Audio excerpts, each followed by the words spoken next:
Alright, I'm gonna show you my P17, or Beeman P17. Overall, I really like this gun. It's, it's a really balanced out gun. It feels good in your hands. It's made out of durable plastic and steel. The slide is, I do believe steel, or aluminum. Um, I just really like the overall gun. It's cheap, it's non-CO2, it's a pump piston. You pull it back once, all the way, and that piston will pressurize the air. Some people think it's really hard to pull back, but I really don't. It took a little while to get used to. I did not have a leak when I got this gun, but what I do use now for pellets is this. I don't know what they're called, but they're fairly cheap. They're not too expensive. I got a case of these for, I think it was like $7. It has, I think, 250 or 150 pellets, and they don't mushroom out like what these would. There's flathead. These will mushroom out flat, so I don't use them anymore. I use these. I got this case today, and it's pretty low. Well, it's not really low, but I got another week of them. But as for the gun, as you do notice, I have a painted trigger, which I need to redo. It has an auto safety, so that's off safety. There's usually a red dot, but that got wiped off when I did the trigger. If you open this up, it automatically goes back onto safety, like this. Come on, latch, there. Like that. It's really great.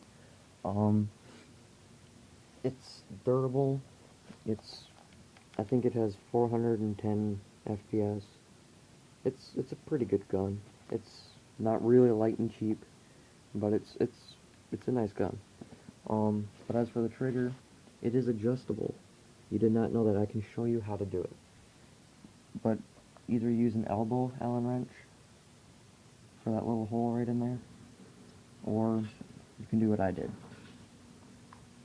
Here, hold on. I'm gonna pop this cover off. I already took the 2 screws out, and they're just on each side. They go right in here. Alright, I'm gonna pop this off.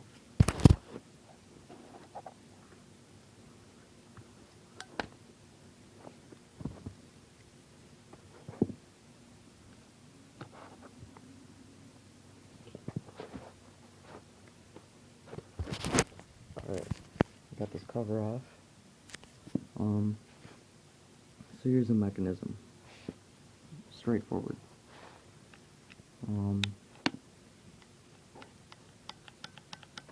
But for this to actually work, you have to pull it back a little bit. Let's open it up and wait for a click. There's a click, and I only open it up about this far. Pulls it back. And right now I'm going to release the air so it doesn't actually fire. And take it out of safety. And that's pretty much how it works. But as for taking the trigger off, what you want to do is take any screwdriver and pop the spring up off the peg.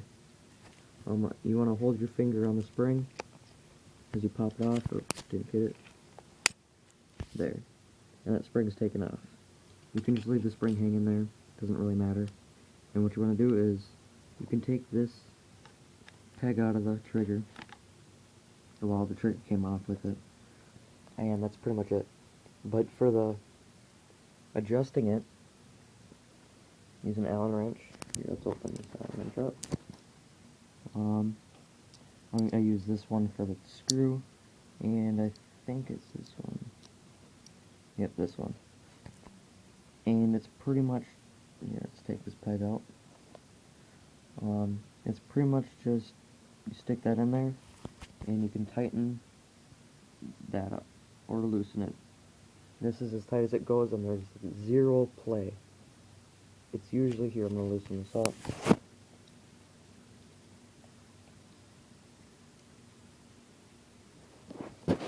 It's usually right about there. Now I tightened it up all the way until my Allen wrench started bending a little bit, and I didn't want to break it off. I didn't want to break the screw. I didn't want to break anything off. So I'm gonna tighten this back up. And it's really easy to do. And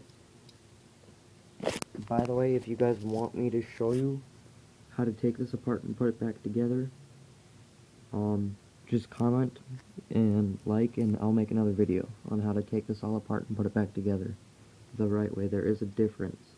Because what'll happen is that when you pull this back, you know how I told you to wait for the click? That will not click. And when you try to push this piston back down, all the air, this piece right here, this nut, will get pushed back down by this lever, and it'll let all the air out, and it won't pump. So you have to know how to put it back together. You see, this is the click that I was talking about. Let's see if I can do both at the same time.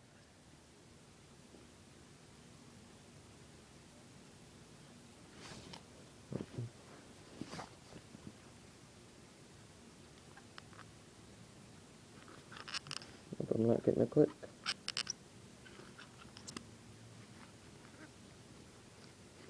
It's not clicking. Well, maybe because I have the trigger off. But there definitely is a right and a wrong way to do this. And you do not want to do it the wrong way, because then you'll have to take the gun all back apart, and it'll just be a pain. Now to put the trigger back in, you just slide this top piece right here in through that hole, and then you want to slide this pin back in there and make sure it locks in. It's locked in. And then you can take your screwdriver, any screwdriver, I'm using a Phillips, get that spring back out of there, hook your spring onto there, pull it all the way back past the pin, and let it go. Oh, got it stuck in between there. Or you could probably do it the right way and use pliers or whatever. Oh, come on. It's hard to do it with an iPhone in your hand, so. There. And it's back on. You can push it down, do whatever. It isn't even going down. This is not being nice to me today. But as for the trigger job, I have it up all the way, take it off safety.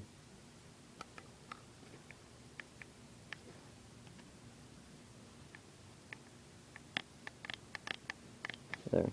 And you have 0 play. This is how much play I have before it actually starts registering. And that really is not much. It used to be about like this. So now it's very little. And there. And then you make sure that this piece right in here, which puts the screw in, is dead center and flat. Otherwise you probably won't be able to get this cover back on it. And pop the cover back on, put this two screws in, and you tighten up your trigger, and you can paint it if you want to. It looks a lot better when it's painted, trust me. But, you know, it's not mandatory. But if you do paint it, I tried other primers, and Duplicolor was the one that worked. All the other ones just stayed soft and wouldn't stick.